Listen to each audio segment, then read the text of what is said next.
வணக்கம் நண்பர்களே. இந்த வீடியோவில் நம்ம 8th தமிழ் பார்த்துட்ருக்கோம் இல்லையா. ஸோ ஆல்ரெடி இந்த வீடியோவில் 8th தமிழ் இயல் 7, 8 பார்க்க போகிறோம். ஓகேவா. ஸோ 7, 8 பார்க்க போகிறோம்.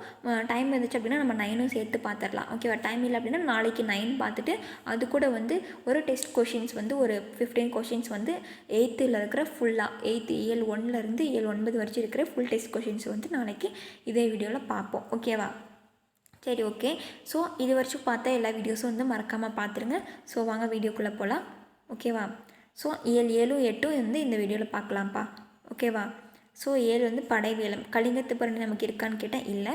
ஸோ சொல்லும் பொருளும் மரளி, காலன், கரி அப்படின்னா யானை, தூறு, புதர், அருவர், தமிழர், உடன்றன, சினந்து எழுந்தன, வலிவர் அப்படின்னா நழுவி ஓடுவர், பிலம் மலைக்குகை, மண்டுதல் நெருங்குதல், இறைஞ்சினர் வணங்கினர், முளை அப்படின்னாலும் மலைக்குகை. ஸோ பிலம் அப்படின்னாலும் மலைக்குகை, முளை அப்படின்னாலும் மலைக்குகை.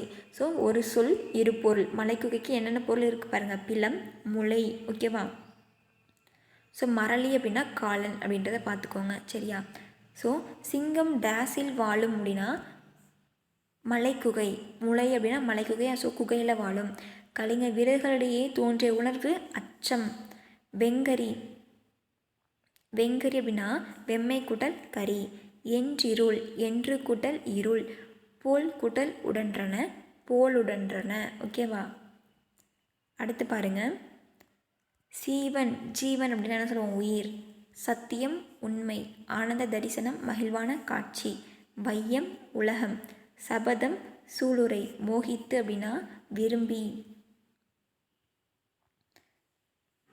வானில் முழு நிலவு அழகாக டேஸ் அளித்தது. அழகாக தரிசனம் அளித்தது.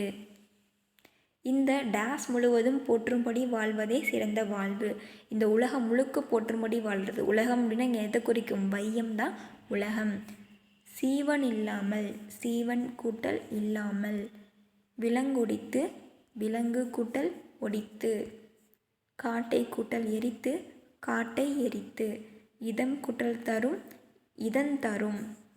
ஓகேவா. இதம் கூட்டல் தரும். இதன் தரும்.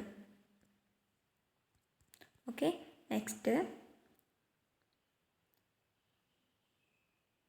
பார்த்தீங்க அப்படின்னா மடுயினோ பாக்ஸ் மட்டும் பார்த்துடலாம்ப்பா.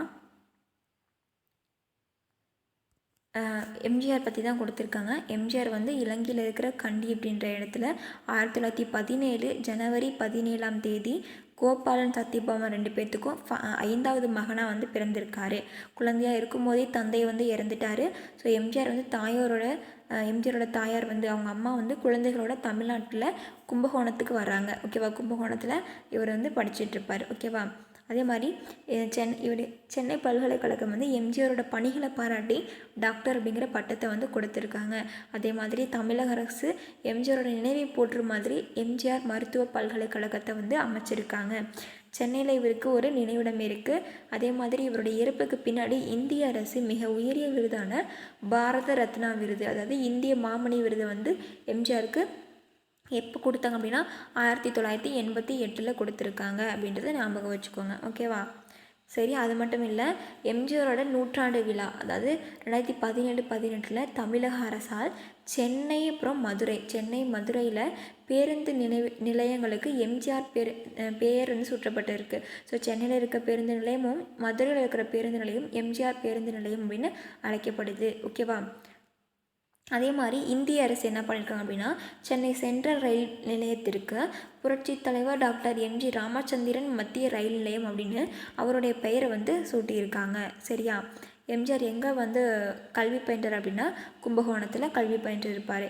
எம்ஜிஆர் படிப்பை தொடர முடியாமைக்கு காரணம் அவருடைய குடும்பத்தின் வறுமை. இந்திய அரசு சிறந்த நடிகருக்கான பாரத மாமணி என்னும் பட்டத்தை கொடுத்துருக்காங்க. சிறந்த நடிகருக்கான பாரத் அப்படிங்கிற பட்டம். ஓகேவா.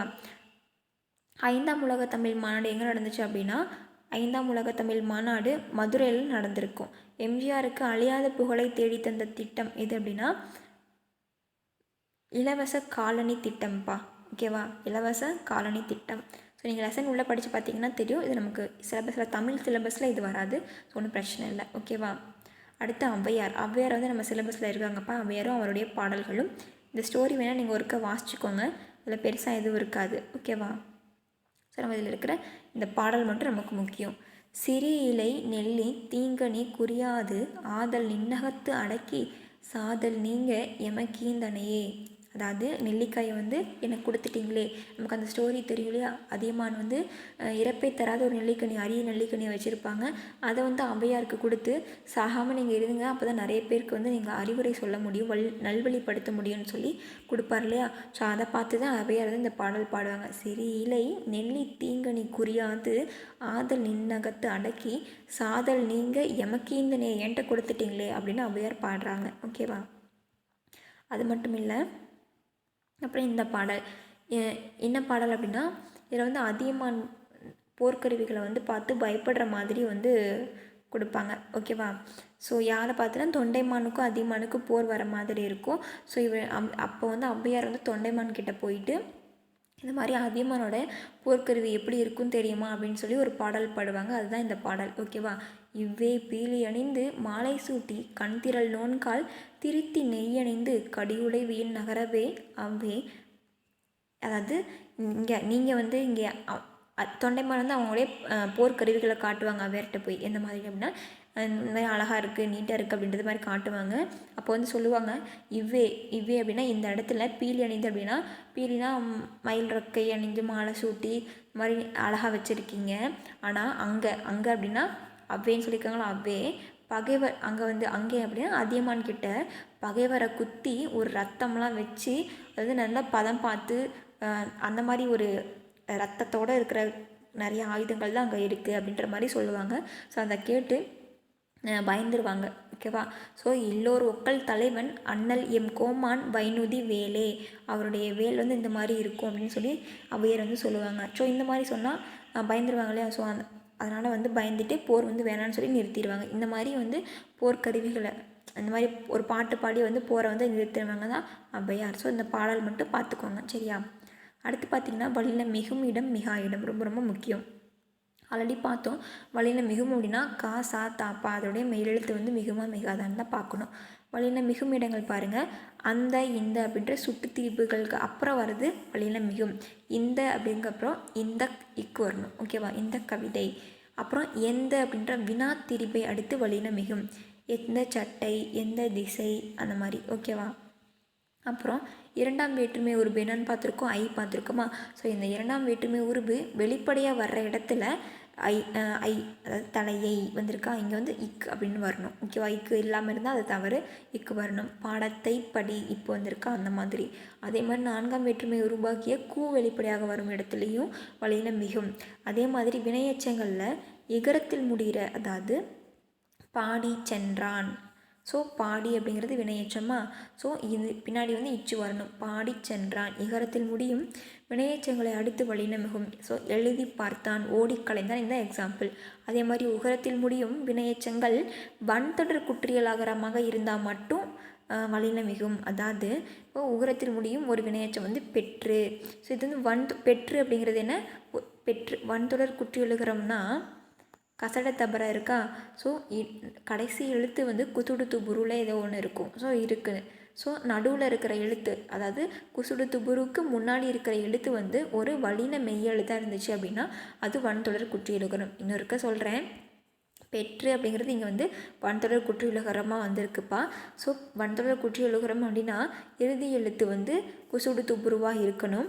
அது மட்டும் இல்லாமல் குசுடு துப்புருவுக்கு முன்னாடி இருக்கிற எழுத்து வந்து ஒரு வல்லின மெய்யெழுத்தாக இருந்துச்சு அப்படின்னா அது வன்தொடர் குற்றியலுகரம் அப்படின்னு சொல்லுவாங்க, சரியா?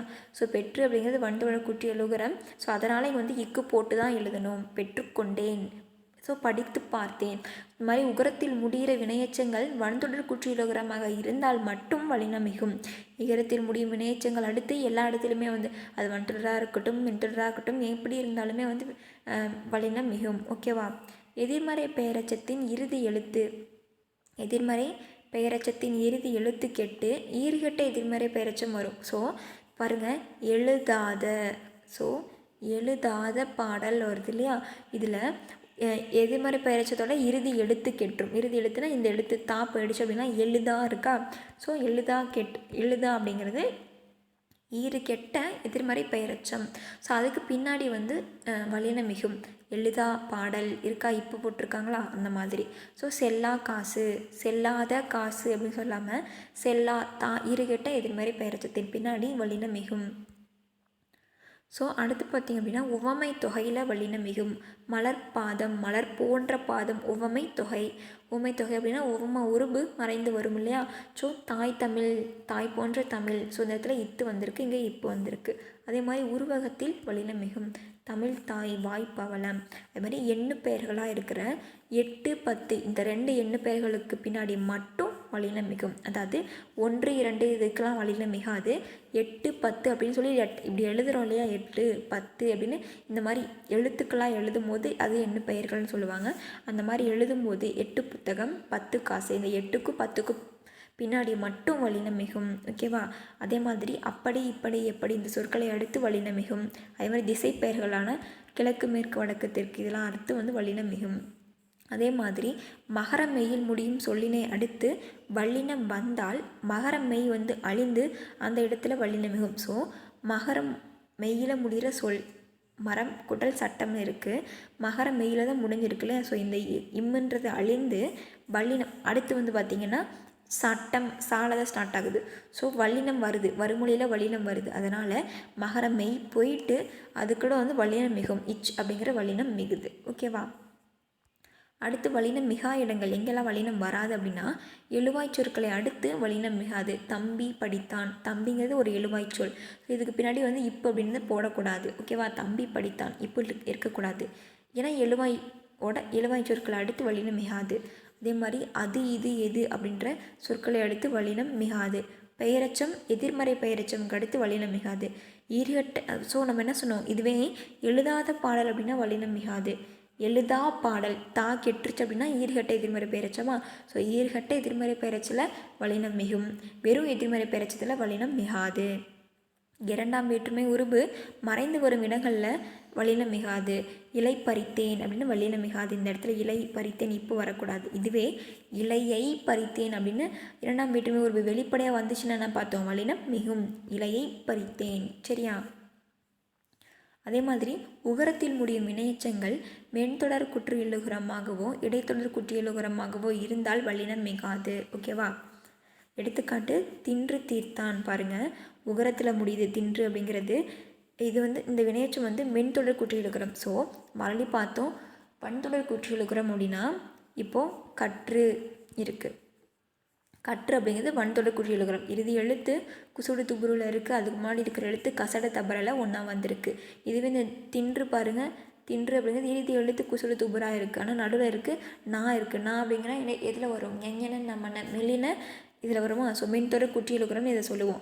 ஸோ மென்தொடர் குற்றி எழுகுரமாக இருந்தாலும் சரி, இடத்தொடர் குற்றி எழுகுரமாக இருந்தாலும் சரி, அதன் பின்னாடி வல்லினம் மிகாது. வன்தொடர் குற்றி எழுகுரத்துக்கு பின்னாடி மட்டும்தான், அதாவது உகரத்தில் முடியும் வினையெச்சங்கள் வன்தொடர் குற்றி எழுகுரமாக இருந்தால் மட்டும்தான் வல்லினம் மிகும். வேற 2 இதுக்குமே மிகாது. அதே மாதிரி வினை தொகையில் வல்லினம் மிகாது. எழுது பொருள், சுடு சோறு இதுக்கெல்லாம் வந்து வல்லினம் மிகாது. ஸோ அதே மாதிரி அப்படி இப்படி எப்படி ஆகிய சொற்களை தவிர, ஸோ இதெல்லாம் படின்னு முடிஞ்சிருக்கு. இந்த சொற்களை தவிர வேறு படின்னு முடிகிற சொல் வந்துச்சு அப்படின்னா அங்கே வந்து வல்லினம் மிகாது. அப்படி செய்தான், இப்படி செய்தான் அப்படின்னு இச்சு இங்கே வந்து வரும். ஓகேவா. எப்படி எப்படி போனாய், எப்படி சென்றாய் எங்கெல்லாம் இச்சு வருது. ஆனால் இந்த 3 சொற்கள் தவிர, இதெல்லாம் படின்னு முடிகிற இந்த 3 சொற்களை தவிர வேறு படின்னு முடிகிற சொற்கள் வந்துச்சு அப்படின்னா அதில் வந்து வல்லினம் மிகாது. எக்ஸாம்பிள், எழுதும் படி சொன்னேன், நீங்கள் வந்து இச்சு போட்டால் அது தவறு. ஓகேவா. அடுத்து உண்மை தொகையில் வல்லினம் மிகாது. உண்மை தொகைனா மறைந்து வருது. ஸோ தாய் தந்தை இங்கே வந்து இத்து வரக்கூடாது. வெற்றிலை பாக்கு இங்கே இப்பு வரக்கூடாது. வெற்றிலை பாக்கில் இப்பு வரக்கூடாது. வெற்றிலையும் பாக்கும்னு சொல்லுவோம், ஆனால் இங்கே வந்து இப்பு வரக்கூடாது. உண்மை தொகையில் வல்லினம் மிகாது. ஓகேவா. ஸோ அடுத்து பாருங்கள், எதிர்மறை சொற்கள் தன்மை. அதாவது தன்மைனா என்ன, தன்மையில் நம்மளை சொல்கிறது. முன்னிலை அப்படின்னா முன்னாடி இருக்கிறவங்க, படர்க்கேன் அப்படின்னா தேர்ட் பர்சன் எங்கேயோ இருக்கிறவங்கள சொல்கிறது. தன்மையில் ஒருமை அப்படின்னா நானா. ஸோ நான் சொல்லும் போது நான் இது செய்யலப்பா அப்படின்னா நான் இல்லை அப்படி சொல்லுவோம் இல்லையா. நான் அல்ல சொல்லக்கூடாது, நான் அல்லேன். பன்மை அப்படின்னா நாம், நாம் அல்லோம். தன்மையில் பன்மை, தன்மையில் ஒருமை. முன்னிலையில் ஒருமை நீன்னு சொல்லுவோம். முன்னிலையில் பன்மையை நீ வீர் அப்படின்னு சொல்லுவோம். நீங்கள் சொல்கிறோலே அதுதான் நீ வீர். படற்கையில் ஆண்பால் பெண்பால் பலப்பால் ஒன்றன்பால் பலவின்பால்னு இருக்குது. இப்போது ஒவ்வொன்றுக்கும் பாருங்கள். தன்மையில் ஒருமை நான் வந்துச்சுன்னா நான் அல்லேன், நாம் அல்லோம், அந்த மாதிரி சொல்லணும்.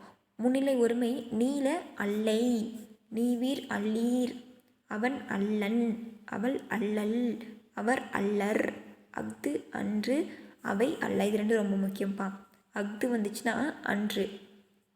ஒன்றன்பால் அதாவது சிங்குலராக இருந்துச்சுன்னா அன்று, ஓகேவா. சிங்குலர் அப்படின்னா அன்று, அவை அப்படின்னா அல்ல, ஓகேவா. நல்லா ஞாபகம் வச்சுக்கோங்க. பாஸ் பண்ணி ஒருக்கா நல்லா பார்த்துக்கோங்க. அது ரொம்ப ரொம்ப முக்கியம். இருந்து 2 கொஷின் கண்டிப்பாக வரும். அதே மாதிரி வேறு உண்டு இல்லை, இந்த சொற்கள் எல்லாமே மூவிடத்திற்கும் ஐம்பாலுக்கும் வந்து பொதுவான சொற்கள், ஓகேவா. இது சிங்குலர் ப்ளூரல் அந்த மாதிரிலாம் கிடையாது.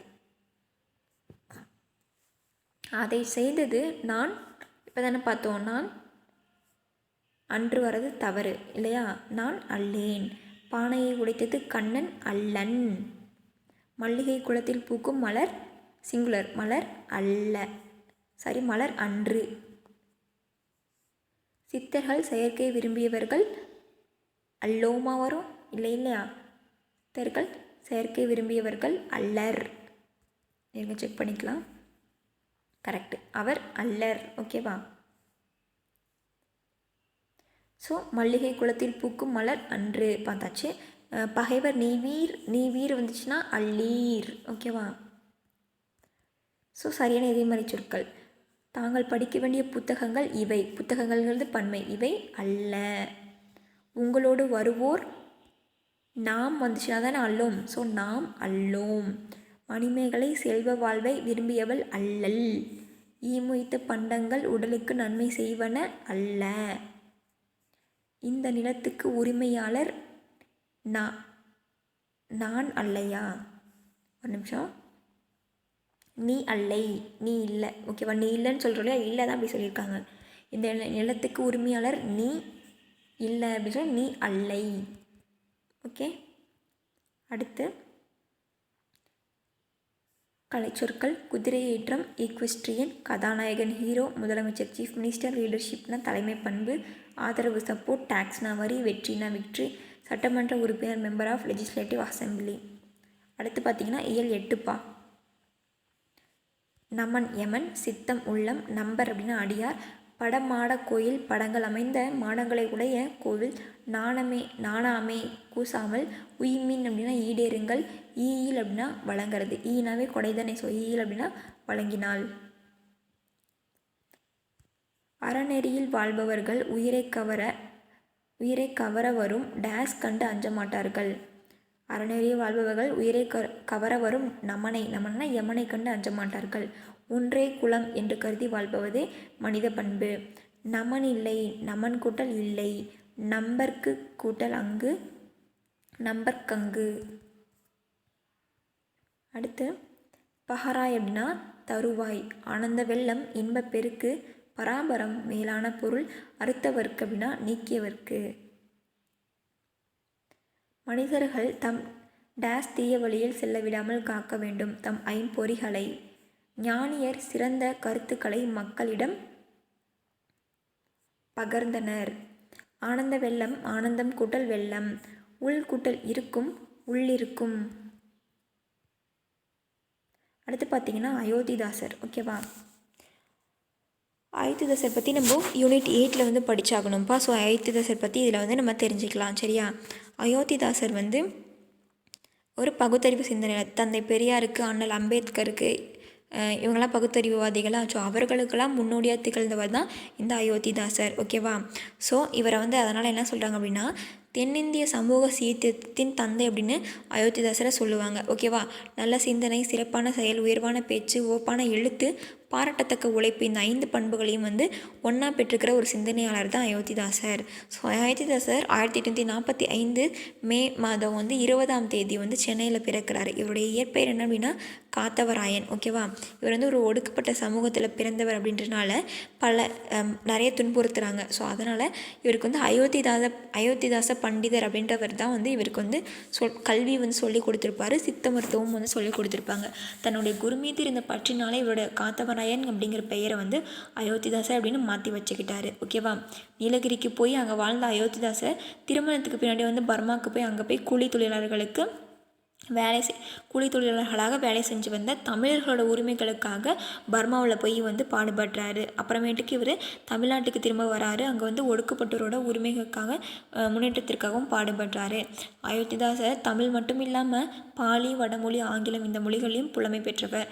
இலக்கியம், இலக்கணம், கணிதம், மருத்துவம், சமய தத்துவம் எல்லாத்துலேயுமே வந்து சிறந்தவர். இவருடைய இதழ் பண்ணி பார்த்தீங்கன்னா 1907 சென்னையில் ஒரு பைசா தமிழன் அப்படின்ற ஒரு வார இதழை வந்து காலனா விலையில் வந்து தொடங்குறாரு. இது ஒரு வருஷத்துக்கு அப்புறம் 1908 தமிழன் அப்படின்னு சொல்லி இந்த ஒரு பைசா இதழுக்கு வந்து ஒரு பைசா தமிழனுக்கு வந்து பெயர் மாற்றுறாங்க. சரியா.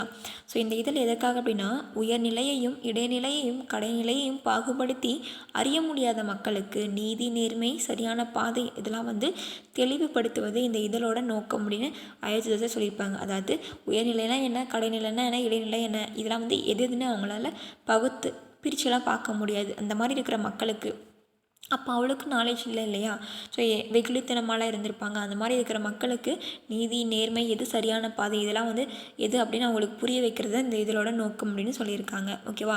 தமிழன் இதழ் தமிழ்நாட்டில் மட்டும் கிடையாது, Mysore, Kolar, Hyderabad, Rangoon, Malaysia, Australia, தென்னாப்பிரிக்கா இந்த பகுதிகளிலையும் வாழ்ந்த தமிழர்களுக்கும் வந்து பகுத்தறிவு சிந்தனை வந்து கொடுத்துச்சு இந்த தமிழன் அப்படிங்கிற இதழ். ஓகேவா. இவருடைய கல்வி சிந்தனை பாருங்கள். ஒரு மனிதனின் அறிவு வளர்ச்சி பெற வேண்டுமானால் கல்வி அறிவு அவசியம் அப்படின்னு அயோத்திதாசர் கூறுறாரு. ஓகேவா. அது மட்டும் இல்லாமல் நிலவு நாளும் வளர்ந்து முழு நிலவாகி ஒளி வீசுவது போல கல்வி நிறுவனங்களில் அறிவு வளர்க்கும் நூல்கள் கற்பிக்கப்பட வேண்டும். கல்வியோடு கைத்தொழில், வேளாண்மை, தையல், மரம் வளர்த்தல் போன்றவற்றையும் கற்க வேண்டும் அப்படின்னு அயோத்திதாசர் சொல்கிறாரு. அதே மாதிரி சங்ககால பெண்கள் எப்படி புலவர்கள்லாம் இருந்திருக்காங்களே, சங்க காலத்தில் எப்படி படித்தவங்களாக இருந்தாங்களோ அதே மாதிரி இந்த கால பெண்களும் கல்வி கற்கணும், அவங்களுடைய வாழ்க்கையை தாமே அமைத்துக்கொள்ளும் உரிமையை வந்து பெண்கள் பெறணும் அப்படின்னு சொல்லியிருப்பார். அயோத்திதாசர் பதிப்பித்த நூல்கள் என்னென்னு பாருங்கள். போகர் 700, அகத்தியர் 200, சிமிட்டு ரத்திரன சுருக்கம், பாலவாகடம் ரொம்ப இம்பார்ட்டன்ட். போகர் 700, அகத்தியர் 200, சிமிட்டு ரத்திரன சுருக்கம், பாலவாகடம் இதெல்லாம் அயோத்திதாசர் பதிப்பித்த நூல்கள். ஓகேவா. அயோத்திதாசர் வந்து மக்கள் வாழ வேண்டிய முறை அப்படின்னு சொல்லி சிலது சொல்கிறாங்க. என்ன அப்படின்னா, மக்கள் அனைவரும் அன்பு கொண்டு வாழ வேண்டும். கோபம், பொறாமை, பொய், களவு இதெல்லாம் வந்து வாழ்விலிருந்து நீக்கி வாழ வேண்டும். பிற உயிர்களுக்கு துன்பம் செய்யக்கூடாது. மதியை அளிக்கும், அதாவது அறிவை அளிக்கும் போதைப் பொருள்களை கையாலும் கூட தொட்டு கூட பார்க்கக்கூடாது. ஒரு குடும்பத்தில் அன்பும் மாறுதலும் நிறைந்தால் அந்த குடும்பம் வாழும் ஊர் முழுவதும் அன்பும் மாறுதலும் பெறும். ஊர்கள் அன்பும் மாறுதலும் பெருமானால் நாடு முழுவதும் அன்பும் மாறுதலும் பெற்று திகழும். இத்தகைய நாட்டில் புலியும் பசுவும் ஒரே நீர்த்துறையில் நீர் அருந்தும். ஸோ இதுக்கெல்லாம் மூல காரணம் என்ன, அன்பாக இருக்கணும் அப்படின்னு சொல்கிறாரு. ஓகேவா. என் பகுத்தறிவு பிரச்சாரத்திற்கும் சீர்திருத்த கருத்துக்களுக்கும் முன்னோடிகளாக திகழ்ந்தவர்கள் பண்டிதமணி அயோத்திதாசரும் தங்கவயல் அப்பாதுரையாரும் அப்படின்னு யார் சொல்லியிருக்காரு, தந்தை பெரியாரே சொல்லியிருக்காரு. ஸோ இவருக்கு முன்னோடிய பெரியாருக்கு முன்னாடியே திகழ்ந்தவர் அயோத்திதாசரும் தங்கவயல் அப்பாதுரையாரும். ஓகேவா அப்படின்னு அவரே சொல்லியிருக்காரு. சரியா. அடுத்து, ஒரு நாட்டுக்கு வந்து வழிகாட்டும் தலைவர் எந்த மாதிரி இருக்கணும் அப்படின்னா, மக்களும் அவர் தம் நோக்கங்களும் பெருமைப்படத்தக்கவனாக இருக்க வேண்டுமானால் அவர்களுக்கு ஒரு சிறந்த வழிகாட்டி வந்து தேவை. அந்த தலைவர் மக்களில் இருக்கிறவங்களே மாமனிதராக, அறிவாற்றல் பெற்றவராக, நன்னெறியை கடைபிடிப்பவராக இருக்க வேண்டும். அப்படிப்பட்ட தலைவரை வணக்கத்திற்குரியவராக மக்கள் ஏற்பார்கள், கடவுள் என துதிப்பார்கள் அப்படின்னு சொல்லி அயோத்திதாசர் சொல்கிறாரு. மக்களையும் மலையையும் ஒன்றா வந்து அயோத்திதாசர் கூறுறாங்க பாருங்கள். வானம் பொய்ப்பதற்கு காரணம் ஒழுக்கமுள்ள ஞானிகள் இல்லாமையே. அதாவது வானம் வந்து மழை பெய்யாமல் போகிறதுக்கு காரணம் ஒழுக்கம் இருக்கிற ஞானிகள் வந்து இல்லை, அதனால தான் அப்படின்னு சொல்கிறாரு. ஞானிகள் இல்லாததற்கு காரணம் நீதியும் நெறியும் வாய்மையும் நிறைந்த அறிவாளிகள் இல்லாமல் இருக்கிறது. அறிவாளிகள் இல்லாததுக்கு காரணம் ஆட்சி திறனும் அன்பும் உடைய அரசர் இல்லாமல் இருக்கிறது. அத்தகைய அரசர்கள் இல்லாததுக்கு காரணம் கல்வி, அறிவு, அருள், ஒழுக்கம், ஒற்றுமை இந்த மாதிரி இருக்கிற குடிமக்கள் இல்லாமையே என்று கூறுவதன் மூலம் நல்ல குடிமக்கள் இல்லாத நாட்டுக்கு இயற்கை கூட உதவாது அப்படின்னு அயோத்திதாசர் சொல்கிறாரு. ஸோ நல்ல குடிமக்கள் இல்லாத நாட்டுக்கு இயற்கை கூட உதவாது அப்படின்னு சொன்னது யார் அப்படின்னா அயோத்திதாசர். ஓகேவா. அயோத்திதாசர் எழுதிய நூல்கள் பாருங்கள். புத்தரது ஆதிவேதம், இந்திரர் தேச சரித்திரம், விவாக விளக்கம், புத்தர் சரித்திரப்பா.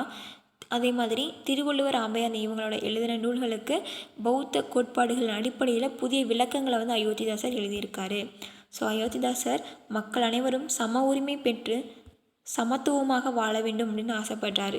அதே மாதிரி கல்வி, வேளாண்மை, காவல்துறை இந்த மாதிரி எல்லா துறைகளிலும் மக்கள் அனைவருக்கும் சம வாய்ப்பு வந்து வழங்கப்பட வேண்டும்.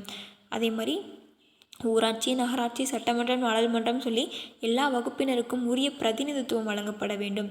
இந்து, பௌத்தர், கிறிஸ்துவர், இஸ்லாமியர், ஆங்கிலோ இந்தியர், ஐரோப்பியர் போன்ற அனைவருக்கும் வாய்ப்பளிக்கணும் அப்படின்னு சொல்லி தொடர்ந்து வந்து அயோத்திதாசர் சொல்லிக்கிட்டே இருப்பார். ஸோ இவருடைய நினைவாக சென்னை தாம்பரத்தில் சித்த ஆராய்ச்சி மையத்துடன் இணைந்த மருத்துவமனைக்கு அயோத்திதாச பண்டிதர் மருத்துவமனைன்னு சொல்லி பெயர் வச்சுருக்காங்க. ஸோ திராவிட மகாஜன சங்கம் அயோத்திதாசர் அவருடைய கொள்கைகளை வலியுறுத்தவும் ஒடுக்கப்பட்டோர் உரிமைகளை பாதுகாக்கிறதுக்காகவும் 1892 திராவிட மகாஜன சங்கம் அப்படின்ற ஒரு அமைப்பை வந்து தோற்றுவிக்கிறார். எதுக்காக? ஒடுக்கப்பட்ட உரிமைகளை பாதுகாக்கிறதுக்காக திராவிட மகாஜன சபையை வந்து 1892 அயோத்திதாசர் ஸ்டார்ட் பண்ணுறாரு. இந்த அமைப்பு சாலைகள் அமைக்கிறது, கால்வாய் பராமரிக்கிறது, குடிமக்களுக்கு வந்து பாதுகாப்பு காவல்துறை நியமிக்கிறதுக்கு, அதேமாதிரி பொது மருத்துவமனை அமைக்கிறது, சிற்றூர்கள் தோறும் கல்வி கூடங்கள் வந்து ஏற்படுத்தி இந்த மாதிரி நிறைய வேலைகள் செய்கிறாங்க. ஸோ இவர் வந்து மக்கள் உரிமையும் அரசியல் உரிமையும் என்ன பாடுபட்டார் பாருங்கள். விடுதலை அப்படின்னா வெறும் ஆட்சி மாற்றம் மட்டும் கிடையாது, மக்களோட வாழ்க்கையில் நல்ல மாற்றங்கள் ஏற்படுத்துவதாக விடுதலை வந்து இருக்கணும் அப்படிங்கிறது அயோத்திதாசருடைய கருத்து. சுயராஜ்யத்தின் நோக்கம் அதிகாரத்தை கைப்பற்றுவதாக மட்டும் இருக்கக்கூடாது, மக்களின் சமூக பொருளாதார வளர்ச்சியையும் உள்ளடக்கியாக அமைய வேண்டும். ஸோ மக்கள் வாழ்க்கையில் மாற்றம் உண்டானால் ஒழிய நாடு வந்து முன்னேற முடியாது அப்படின்னு சொல்லி அயோத்திதாசர் சொல்கிறாரு. ஓகேவா? அயோத்திதாசர் காலத்தில் பண்டிதர், புலவர், நாவலர், பேச்சாளர், எழுத்தாளர் என நிறைய பேர் இருந்தாங்க. ஆனால் பகுத்தறிவு, இலக்கியம், சமூகம், சமயம், அரசியல், வரலாறு, தொழில்நுட்பம் எல்லாத்துலேயுமே அக்கறை கொண்டு புதிய சிந்தனைகளை வந்து விதைத்தவர் யார் அப்படின்னா அயோத்திதாசர். ஓகேவா? ஸோ இந்த மாதிரி அயோத்திதாசர் பற்றி சொல்லியிருக்காங்க. அயோத்திதாசர் டேஸ் சமூக சீர்திருத்தத்தின் தந்தை அப்படின்னா தென்னிந்திய சமூக சீர்திருத்தத்தின் தந்தை. அயோத்திதாசர் நடத்திய இதழ் ஒரு பைசா தமிழன். கல்வியோடு டேஸ் கற்க வேண்டும், கல்வியோடு கைத்தொழிலும் கற்க வேண்டும் அப்படிங்கிறது அயோத்திதாசர் கருத்து. அயோத்திதாசரின் புதுமையான சிந்தனைகளுக்கு அடித்தளமாக அமைந்தது அவருடைய ஆழ்ந்த படிப்பு. மக்களின் ஒழுக்கத்துடன் தொடர்புடையது மலை. ஸோ மக்கள் வந்து ஒழுக்கமாக இல்லை அப்படின்னா, நல்ல குடிமக்கள் இல்லைன்னா இயற்கை கூட அவங்களுக்கு உதவாது அப்படின்னு வந்து அயோத்திதாசர் சொல்லியிருப்பார். சரியா? அடுத்து பார்த்திங்க அப்படின்னா யாப்பு இலக்கணம். ஸோ யாப்பு இலக்கணம் அப்படின்னா என்ன பாருங்கள். ஸோ யாப்பு இலக்கணம் அப்படின்னா நம்ம இலக்கணம் வந்து ஒரு இலக்கணத்திற்கு உட்பட்டும் எழுதப்பட கவிதைகள் வந்து மரபு கவிதைகள் அப்படின்னு சொல்லுவாங்க. இலக்கணத்திற்கு உட்பட்டு எழுதப்படும் கவிதைகளை மரபு கவிதைகள்னு சொல்லுவாங்க. இலக்கண கட்டுப்பாடுகள் இன்றி கருத்துக்கு வந்து முதன்மை கொடுத்து எழுதுகிற கவிதைகள் புது கவிதைகள் சொல்லுவாங்க. ஸோ மரபு கவிதைகள், அதாவது இலக்கணத்தை வச்சு எழுதுறதுக்கு அந்த கவிதைகளுக்கு யாப்பிலக்கணம். ஸோ மரபு கவிதைகள் எதை வச்சு எழுதப்படுது அப்படின்னா அந்த யாப்பிலக்கணத்தை ஃபாலோ பண்ணி தான் எழுதப்படுது. யாப்பிலக்கணம் அப்படிங்கிற அந்த இலக்கணத்தை ஃபாலோ பண்ணி எழுதுகிறாங்க இல்லையா? ஸோ அப்போ எழுதும் போது அந்த செய்யுள் வந்து ஒரு 6 உறுப்புகளை வந்து கொண்டிருக்கணும். அது என்னென்ன அப்படின்னா எழுத்து, அசை, சீர், தலை, அடி, தொடை. இதெல்லாம் வந்து அந்த யாப்பிலக்கணத்திற்குரிய உறுப்புகள் அப்படின்னு சொல்லுவாங்க. ஓகேவா? 6 உறுப்புகள். எழுத்து அப்படின்னா 3 இருக்குது. குறில் எழுத்து, நெடில் எழுத்து, ஒற்றெழுத்து. நமக்கு தெரியும் குறில் எழுத்து உயிர் காஞாச் அந்த மாதிரி, நெடில் ஒற்று நமக்கு தெரியும் மெய் எழுத்து. ஓகேவா? அசை அப்படின்னா எழுத்துக்கள். இப்போது கான்றது ஒரு எழுத்து, டை அப்படிங்கிறது ஒரு எழுத்து, ரெண்டும் சேருது இல்லையா? இந்த மாதிரி ஒரு எழுத்துக்கள் சில வந்து சேர்ந்து அமைகிறது தான் அசை அப்படின்னு சொல்லுவாங்க. சரியா? இது வந்து ஒரு எழுத்தாகவும் இருக்கலாம், இல்லை நிறைய எழுத்துக்கள் சேர்ந்தும் இருக்கலாம். ஏன்னா நம்ம ஒவ்வொரு எழுத்து ஒரு மொழி படிச்சிருக்கோம் இல்லையா? ஸோ ஒன்றாவும் இருக்கலாம், நிறைய சேர்ந்தும் இருக்கலாம். இந்த மாதிரி இருக்கிறது அசை அப்படின்னு சொல்கிறாங்க. ஓகேவா? ஸோ நேரசை அப்படின்னா இது வந்து நேரசை, நிறைசன் 2 இருக்குது. நேரசை அப்படின்னா ஒரு எழுத்து மட்டும், குறில் எழுத்து மட்டும். இல்லை அப்படின்னா குறில் எழுத்தும் அது கூட வந்து ஒரு மெய் எழுத்து. இல்லை அப்படின்னா நெடில் எழுத்து மட்டும் அது கூட நெடிலும், இல்லை அப்படின்னா நெடிலும் அது கூட ஒரு மெய் எழுத்து. இந்த மாதிரி இருக்கிறது வந்து நேரசை. நிறையசை அப்படின்னா இந்த மாதிரி இருக்கிறது. பார்த்துக்கோங்க எப்படி இருக்குது அப்படின்றது. ஓகேவா? சீர் அப்படின்னா ஓர் அசை இல்லைன்னா ஒன்றுக்கு மேற்பட்ட அசைகள் சேர்ந்து அமைவது சீர் அப்படின்னு சொல்லுவாங்க. சரியா? ஸோ சீர்களை வந்து 4 வகைப்படுத்துகிறாங்க. ஓரசைச்சீர், ஈரசைச்சீர், மூவசைச்சீர், 4 அசைச்சீர். ஓர் அசை இல்லைனா ஒன்றுக்கு மேற்பட்ட அசைகள் சேர்ந்து அமைவது சீர். தலை அப்படின்னா சீர்கள் ஒன்றோடு ஒன்று பொருந்துவதை தலை அப்படின்னு சொல்லுவாங்க. முதல் சீரின் இறுதியிலும் வரும் சீரின் முதலிலும் உள்ள அசைகள் எந்த மாதிரி இருக்குது அப்படின்றத பொறுத்து தலை வந்து 7 வகைப்படும். ஸோ தலை 7 வகைப்படும், அடி எத்தனை வகைப்படும், 5 வகைப்படும், சீர் வந்து 4 வகைப்படும், எழுத்து 3 வகைப்படும். அதை ஞாபகம் வச்சுக்கோங்க. அசை 2 வகைப்படும்.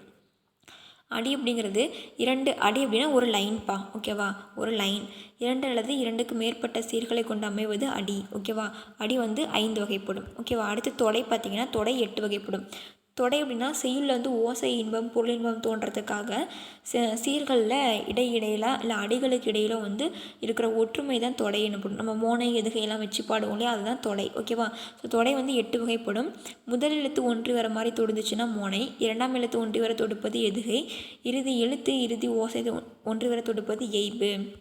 ஒரு பாடலில் இறுதி சீர் இல்லைன்னா அடியோட இறுதி பகுதி அடுத்த பாடலோட முதல் சீராக வந்துச்சு அப்படின்னா அது வந்து அந்தாதி, ஓகேவா? பா வகைகள் வந்து பாருங்கள். பா வந்து 4 வகைப்படும். வெண்பா, ஆசிரியப்பா, களிப்பா, வஞ்சிப்பா.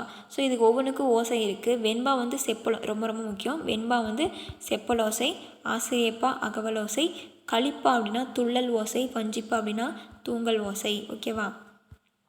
அசை எத்தனை வகைப்படும்? நேரசை நிறையசைன்னு 2 வகைப்படும். விடும் என்பது டேஸ் சீர் அப்படின்னா விடும் அப்படிங்கிறது நிறையசை, ஓகேவா? அடி எத்தனை வகைப்படும்? அடி இப்போ தானே பார்த்தோம். அடியை வந்து 5 வகைப்படும். முதல் எழுத்து ஒன்றி வர தொடுப்பது மோனை, ஓகேவா? வெண்பா அப்படிங்கிறது செப்பலோசை, ஆசிரியப்பா அகவலோசை, களிப்பா துள்ளலோசை, வஞ்சிப்பா தூங்கலோசை. அடுத்து முத்து நன்கு படித்தான் முத்து வாழ்வில் உயர்ந்தான். தொடர்களை ஒரே தொடராக்குக. முத்து நன்கு படித்ததால் வாழ்வில் உயர்ந்தான். மழை நன்கு பெய்தது, எங்களால் விளையாட முடியவில்லை. மழை நன்கு பெய்ததால் எங்களால் விளையாட முடியவில்லை. எனக்கு பால் வேண்டும், எனக்கு பழம் வேண்டும். எனக்கு பாலும் பழமும் வேண்டும், ஓகேவா? இந்த மாதிரி சேர்த்து எழுதணும், ஓகேவா? இந்த சென்டென்ஸ் வந்து நீங்களே ட்ரை பண்ணி பாருங்கள். வீடியோ பாஸ் பண்ணி ட்ரை பண்ணி பாருங்கள். அடுத்து கலைச்சொற்கள். தொண்டுனா சேரிட்டி, ஞானி செயிண்ட், தத்துவம் ஃபிலாசபி, நேர்மை இன்டெகிரிட்டி, பகுத்தறிவுனா ரேஷ்னல், சீர்திருத்தம் அப்படின்னா ரிஃபார்ம், ஓகேவா?